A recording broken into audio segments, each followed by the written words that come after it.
بسم اللہ الرحمن الرحیم۔ السلام علیکم۔ ایک تبلیغی دوست نے ہندوستان کا ایک قصہ سنایا کہ ایک علاقے میں ہماری جماعت کی اور وہاں ہم ایک مسجد میں ٹھہرے ہوئے تھے اور اپنا کام کر رہے تھے کہ یکایک محلے کے کچھ لوگ ہمارے پاس آئے اور آ کر کہا کہ ذرا ہمارے گھر چلیے، ہم لوگ بہت پریشان ہیں، ہمارے گھر ایک میت ہو گئی ہے اور میت کے ساتھ عجیب معاملہ ہو رہا ہے۔ چنانچہ ہم سب لوگ ان کے ساتھ چلے گئے۔ جب ان کے گھر پہنچے تو ہم نے اپنی آنکھوں سے یہ دیکھا کہ ایک عورت کی لاش کمرے میں رکھی ہے اور بہت بڑے بڑے کن کھجورے اس لاش کے چاروں طرف سر سے لے کر پاؤں تک دائیں بائیں منہ کھولے کھڑے ہیں، اور وہ اتنی خوفناک شکل کے تھے کہ ان کو دیکھ کر انسان کے رونگٹے کھڑے ہو جائیں۔ قریب جانے کی کسی کو بھی ہمت نہ ہوئی اور سارے گھر والے خوف کے مارے دوسرے کمرے میں جمع تھے۔ دہشت کی وجہ سے کوئی شخص اس کمرے میں نہیں جا رہا تھا۔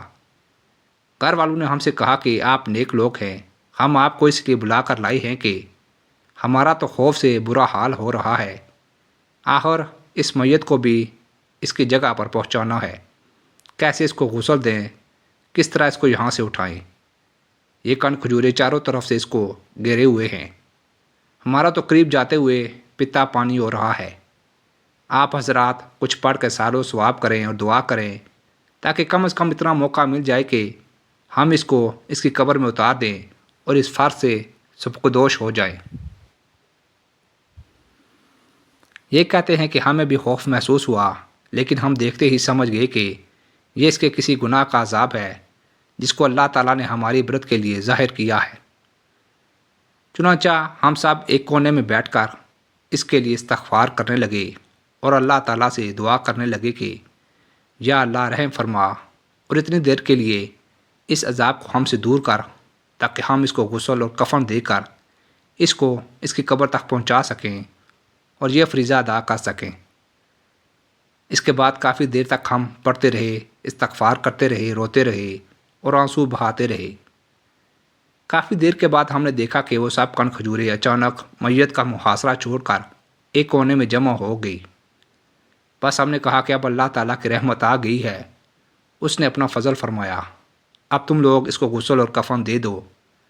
چنانچہ غسل اور کفن کے بعد اس کی نماز جنازہ ہوئی اور اسے قبرستان لے گئے اور جا کر اس کو قبر میں اتار دیا۔ جس وقت قبر میں اتارا تو دیکھا کہ وہ سب کن کھجورے ایک کونے میں جمع ہیں۔ اللہ تعالیٰ ہم سب کی حفاظت فرمائے، آمین۔ اس کو دفنانے کے بعد دوبارہ اس کے گھر یہ پوچھنے کے لیے گئے کہ آخر اس کا ایسا کون سا برا عمل تھا جس کی وجہ سے اس کو یہ عبرتناک عذاب ہوا، اور اللہ جانے اب اس کے ساتھ کیا ہو رہا ہے۔ اس کی ماں نے بتایا کہ وہ نیک صالح تو نہیں تھی، بے نماز تھی، لیکن ایک بات جو مجھے یاد ہے، شاید اس کی وجہ سے اس پر عذاب ہوا ہو، وہ یہ کہ وہ ٹی وی دیکھنے کی بڑی شوقین تھی۔ ایک دن وہ ٹی وی دیکھ رہی تھی، ٹی وی پر گانا آ رہا تھا اور وہ گانا اس لڑکی کو بہت پسند تھا۔ اسی دوران اذان شروع ہو گئی۔ میں نے اسے کہا کہ اے بیٹی، اذان ہو رہی ہے اور اللہ کا نام بلند ہو رہا ہے، اس گانے کی آواز کو بند کر دو اور ٹی وی بند کر دو۔ اس نے کہا ماں، اذان تو روز ہوتی رہتی ہے، لیکن یہ پروگرام اور یہ گانا پھر کہاں آئے گا؟ ہم نے سن کر کہا بظاہر یہ معلوم ہوتا ہے کہ مرتے ہی فوراً یہ عذاب جو شروع ہوا ہے، یہ اس گناہ کا وبال اور عذاب ہے، اس لیے کہ اس نے اللہ کی اذان کے مقابلے میں گانے کو ترجیح دی، جس کی وجہ سے یہ عذاب نازل ہوا۔ استغفر اللہ۔